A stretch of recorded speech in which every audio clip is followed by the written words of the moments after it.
তখন আমার বয়স 18। গরমের ছুটিতে নারায়ণপুর গ্রামে গেছি বেড়াতে, আমার একমাত্র মাসির বাড়িতে। আমার মাসির নাম রীতা দেবী। মাসির বয়স তখন 39। মেশো মিলিটারিতে চাকরি করে, বর্তমানে উনি কাশ্মীরে আছেন। মাসির কোনো বাচ্চা কাচ্চা হয়নি, তবে প্রতিবার মেশো এলে চেষ্টার কমতি রাখেন না। এবারও তার ব্যতিক্রম হয়নি। গতকালই মেশো ছুটি শেষ করে চাকরিতে গিয়েছে, আর আমি এলাম আজ দুপুরে। মাসিদের বাড়িটা নদীর পাশেই, একতলা একটা বাড়ি, সামনে একটু উঠোনের মতো, চারপাশে পাঁচিল দেওয়া, পেছনে কলঘর, 3 দিকে টিনের ঘেরাও, আর সামনে একটা পর্দা টাঙানো। আমি মাসির বাড়িতে ঢুকে মাসি মাসি বলে চেঁচাতে লাগলাম। কোনো সাড়া পেলাম না, তবে ঘরের দরজা খোলা দেখে আমি ঘরে ঢুকে জামা বদলে নিলাম। হঠাৎ পেছন থেকে মাসির ডাক শুনতে পেলাম, বাবু তুই? আমি ঘুরে তাকাতেই অস্বস্তিতে পড়ে গেলাম। মাসি একটা কালো পেটিকোট আর বুকে একটা লাল ভিজে গামছা জড়িয়ে দাঁড়িয়ে আছে। বুঝতে পারলাম মাসি স্নান করছিলেন, আমার ডাকে চলে এসেছেন। মাসি এবার সামনে এসে বেশ অভিমান করেই বলল, এতদিন পর বুঝি এই পরমুখী মাসিটাকে মনে পড়ল তোর? আমি আমার মা বাবার একমাত্র সন্তান। মাসি আমাকে নিজের সন্তানের চেয়েও বেশি ভালোবাসে, অথচ এই মাসিকেই দেখে কেন জানি আমার অদ্ভুত অনুভূতি হচ্ছিল। আমি বললাম, এতদিন পর এসেছি তো কি হয়েছে, এবার অনেক দিন থেকে পুষিয়ে দেব। দেখো পরে আবার আমার জ্বালাতন সহ্য না করতে পেরে তাড়িয়ে না দাও। তুই যত পারিস আমাকে জ্বালাস, তাতে আমার আপত্তি নেই। যা তুই হাত মুখ ধুয়ে আয়, আমি তোর খাবার দিচ্ছি। এই বলে মাসি তার ঘরে গেল কাপড় পরতে। আমি কলতলায় গিয়ে হাত মুখ ধুয়ে বেরিয়ে আসতেই দেখতে পেলাম দড়িতে ঝুলছে কালো একটা ছোট পোশাক। সেটা যে মাসির তাতে সন্দেহ নেই। মাসিকে একটু আগে যেমন লেগেছিল, এখন এই শুকোতে দেওয়া ছোট পোশাক দেখেও তেমন লাগছে। আমি কাছে গিয়ে সেটা হাতে তুলতেই চোখে আটকে গেল। এমন সময় মাসির ডাক শুনে সংবিত ফিরে পেলাম। ছোট পোশাকটা দড়িতে ঝুলিয়ে আমি রান্নাঘরে গেলাম। খাওয়া দাওয়াটা ওখানেই হয়। খেতে খেতে মাসি আমাকে বাড়ির কথা জিজ্ঞেস করলো, আরও অনেক বিষয় প্রশ্নও করলো। আমি শুধু হ্যাঁ হুঁ করে উত্তর দিচ্ছিলাম। আমার চোখ বারবার মাসির সৌন্দর্যে আটকে যাচ্ছে। মাসি বেশ ফর্সা, একটু স্বাস্থ্যবান হয়েছে, তবে লম্বা হওয়ায় বেশ লাগে। তবে কলতলায় ছোট পোশাক দেখার পর থেকেই চোখটা বারবার মাসির দিকে আটকে যাচ্ছে। নীল শাড়িটাতে বেশ মানিয়েছে। আমি কোনো মতে খেয়ে ঘরে গেলাম। ঘরে শুয়ে পড়তে ঘুমিয়ে পড়লাম। সন্ধে হওয়ার কিছু আগে ঘুম ভাঙল। মাসি আমাকে চা দিল আর একটা চাবি দিয়ে বলল, যা চাটা খেয়ে নদীর ধার থেকে ঘুরে আয়, ভালো লাগবে। আর এই চাবিটা রাখ, আমি একটু মন্দিরে যাব। আমি চলে এলে তো এলামই, আর না এলে তুই এই চাবিটা দিয়ে তালা খুলিস। এই বলে মাসি বেরিয়ে গেল। আমি নদীর ধারে হাঁটতে লাগলাম। কিছুক্ষণ হেঁটে বাড়ি ফিরছি। একটু হেঁটে রাস্তার পাশে একটা গাছের আড়ালে বসলাম। কিছুক্ষণ পর যেই গাছের আড়াল হতে বেরোবো, অমনি রাস্তায় দুটো নারী বিপরীত দিক থেকে এসে মিলিত হয়ে থামল। আমি ভাবলাম ওরা চলে গেলে তবেই বেরোবো, নইলে এই সন্ধেবেলায় আড়াল থেকে বেরোতে দেখলে অন্য কিছু ভাবতে পারে। নারী দুটোর একজন মাসির বয়সী, আর একজনের বয়স 45 হবে। তাদের কথা শুনে জানলাম বয়সে যে একটু বড় তার নাম গোপী, আর ছোটটা সীতা। আমি অজ্ঞতা তাদের কথা শুনতে লাগলাম। গোপী বলল, হ্যাঁ রে সীতা, এই সন্ধেবেলা কোথায় যাচ্ছিস? সীতা বলল, আরে গোপী বৌদি যে, এই তো রীতাদির বাড়িতে, ও ব্লাউজ পেটিকোট বানাতে দিয়েছিল, ওটা দিতে যাচ্ছি। গোপী বলল, দেখি ব্লাউজগুলো, ইস ব্লাউজের কি অবস্থা, এই হালকা ব্লাউজ কেন যে পরে বুঝি না। সীতা বলল, কি যে বল না, গরম বলেই হালকা কাপড়ের ব্লাউজ বানিয়েছে। গোপী বলল, গরম না ছাই, আমাদের গরম নেই বুঝি, আরে রীতা ওর সৌন্দর্য সবাইকে দেখাতে চায় বলেই এরকম পরে। এই বলে গোপী নামের মহিলাটি চলে গেল। সীতা ওখানে দাঁড়িয়ে বলল, রীতাদিকেও বলতে হবে ব্যাপারটা, বলে সীতা চলে গেল। আমি আড়াল থেকে বেরিয়ে সীতার পিছু পিছু বাড়ি যাচ্ছি, আর এতক্ষণ যা শুনলাম তা ভাবছি। সীতা ঘরে ঢোকার কিছুটা পরেই আমি ঢুকলাম। আমি কোনো শব্দ না করে ঘরে ঢুকে ভাবছিলাম একটু আগে যা শুনেছি। আমার ইচ্ছে হলো ওদের কথা আড়াল থেকে শোনার। আমি বারান্দায় এসে মাসির ঘরের সামনে এসে দাঁড়ালাম। এমন সময় বিদ্যুৎ চলে গেল। ভেতর থেকে আওয়াজ উঠল, সীতা বাইরে চল, এই গরমে থাকা সম্ভব না।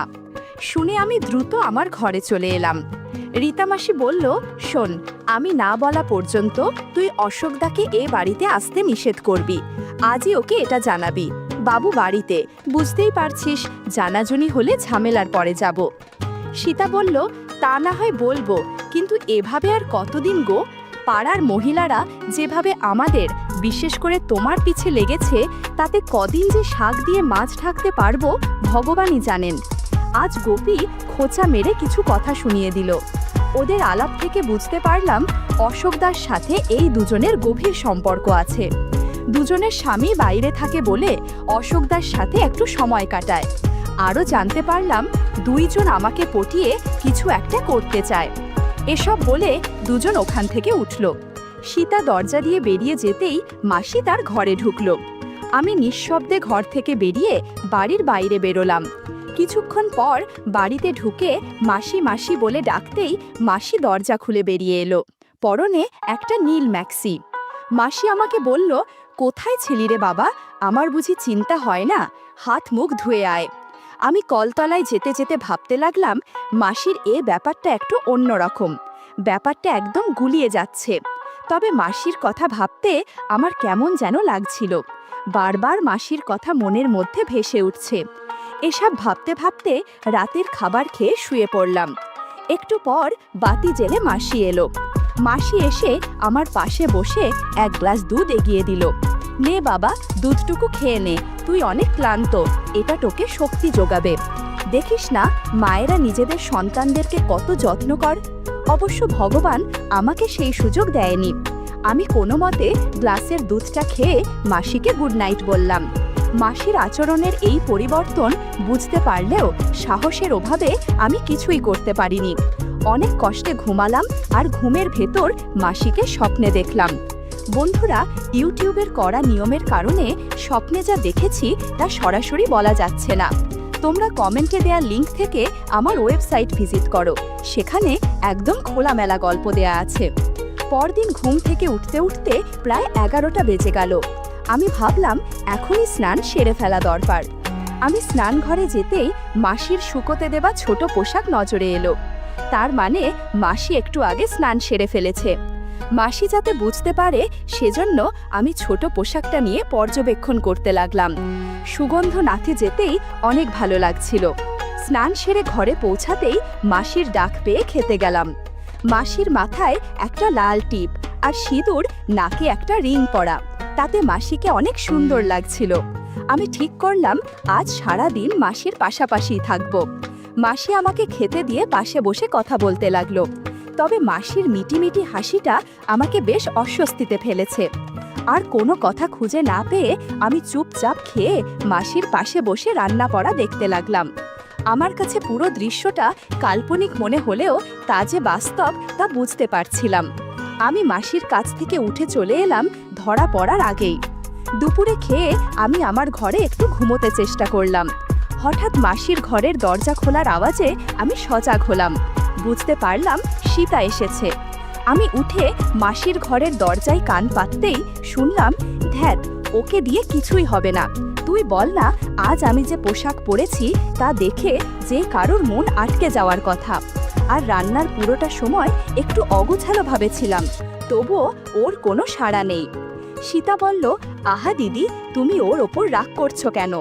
আমার মনে হয় তুমি ওর মাসি, তাই যদি কিছু মনে করো বা ওকে বকা দাও বা ওর মাকে বলে দাও, তাই কিছু পড়ছে না। তাই আমি বলি কি, তুমি ওকে। বাকি কথাগুলো ফিসফিসিয়ে বলাতে আমি কিছুই শুনতে পেলাম না। শুধু এটুকুই শুনলাম, মাসি বলছে, তুই পড়িসও বটে, তাহলে এক কাজ কর, তোর বোনপোটাকে বলিস ওটা নিয়ে যেন 5টার দিকে চলে আসে। আমি বাবুকে নিয়ে তখনই বেরোবো। তাহলে আমি যাই, দেরি করলে আবার চিনুকে পাওয়া যাবে না। এই বলে সীতা চলে গেল। আমি বিছানায় শুয়ে পড়তেই মাসি ঘরে এলো। আমার পাশে বসে বলল, বাবু ঘুমিয়ে পড়েছিস? বললাম, না মাসি, কেন? চল আজ একটু বেরিয়ে আসি, পাশেই শহরে একটু ডাক্তার দেখব, তারপর না হয় দুজন মিলে একটা মুভি দেখে বাড়ি ফিরব। আমি বললাম, ওকে চলো। এরপর দুজনে রেডি হয়ে বেরিয়ে পড়লাম। মাসি দরজায় তালা দিয়ে বেরোতে লাগলো। মাসিকে একদমই চিনতে পারছি না। সকালে যিনি অগোছালোভাবে শাড়ি পরেছিলেন এখন দেখি একদম গুছিয়ে শাড়ি পরেছেন। লাল সিঁদুর, লাল টিপ, লাল লিপস্টিক আর নাকে একটা রিং দিয়ে সাজান মুখটা ছাড়া কোনো কিছুই দেখা যাচ্ছে না। গ্রাম থেকে এই ছোট্ট শহরটাতে আসতে আসতে 6:30 বেজে গেছে। মাসি গাড়ি ভাড়া দিয়ে বিদায় দিল।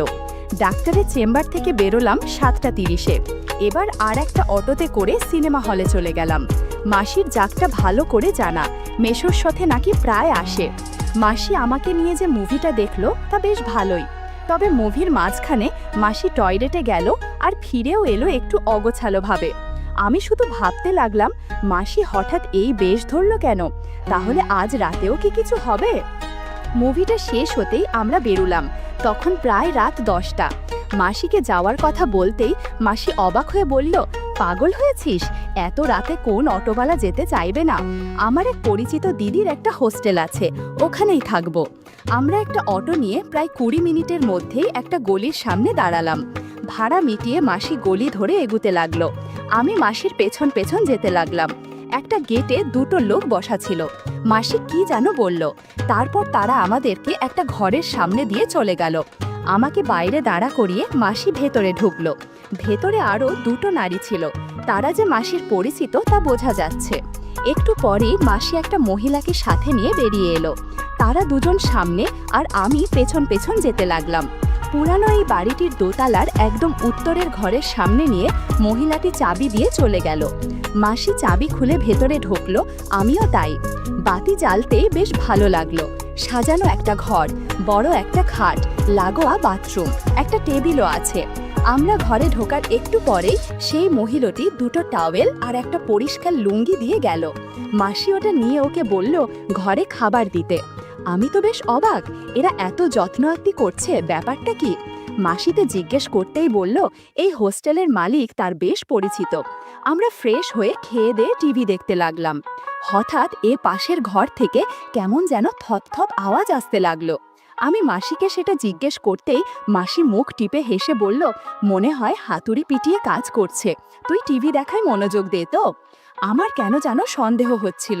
আমি ঘুমাবো বলে শুয়ে পড়তে মাসি বলল, কিরে ঘুমিয়ে পড়বি? আমি বললাম, তাছাড়া কি করব, রাত 12টা বাজে। গরমের দিনে এটা কি এমন রাত বলো তো? এটা বলতে বলতেই মাসি শাড়ি চেঞ্জ করতে লাগলো। আচমকা মাসির এই কাণ্ড দেখে আমার অস্বস্তি হলো। এই গরমে শাড়ি পরে ঘুমোতে একদমই আরাম পাবো না, তাই একটু চেঞ্জ করে নিচ্ছি। এর সময় মাসি আমাকে কিছু প্রশ্ন করেছিল। মাসির এমন সরাসরি প্রশ্ন আশা করিনি। আমি কোনো মতে মাথা নাড়লাম। এ সময় অনেক না বলা ঘটনা ঘটে যায়, যা বলে বোঝানো যাবে না। বন্ধুরা, ইউটিউবের কড়া নিয়মের কারণে এসব ঘটনা সরাসরি বলা যাচ্ছে না। তোমরা কমেন্টে দেওয়া লিংক থেকে আমার ওয়েবসাইট ভিজিট করো, সেখানে একদম খোলামেলা গল্প দেয়া আছে। এভাবে 2 ঘন্টা পর কখন যে ঘুমিয়ে গেছি জানি না। সকালে ঘুম ভাঙতেই দেখি মাসি স্নান সেরে চুল আঁচড়াচ্ছে। আমাকে দেখে একটু হেসে বলল, যা স্নান করে নে, ফ্রেশ হয়ে নে, কাল গুড় খেয়েছিলি সেটা কাপড়ে লেগে আছে। স্নান করে ফ্রেশ হয়ে আমরা বেরিয়ে পড়লাম। সকালে বাইরে খেয়ে হালকা কেনাকাটা করে দুপুরে খেয়ে নিলুম। তার বাদেই বাড়ির দিকে রওনা হলাম। বাড়িতে পৌঁছলাম শেষ বিকেলে। সন্ধেবেলা সীতা বাড়িতে এলো। মাসি রান্নাঘরে ছিল, ওখানে দুজন কথা বলছে। আমি জানলার পাশে দাঁড়িয়ে শুনছি। এখন আর ধরা পড়ার ভয় নেই, কারণ মাসি জেনে গেছে যে আমি তাদের আগের কথাগুলো শুনেছি। সীতা কৌতূহলী হয়ে বলল, কি গো দিদি, কিছু হয়েছে? স্বামী সীতাকে সব কিছু খুলে বলে, আর সীতা বলে, তোমার ভাগ্নের সাথে আমার একটা ব্যবস্থা করে দাও না দিদি। মাসি বলল, ঠিক আছে, রাতে চলে আসিস, আমি ওকে বুঝিয়ে দেব। এদিকে আমি তাদের কথা শুনছিলাম আর ভাবছিলাম, যাক, এবারের ছুটি বেশ ভালো মতো কাটানো যাবে।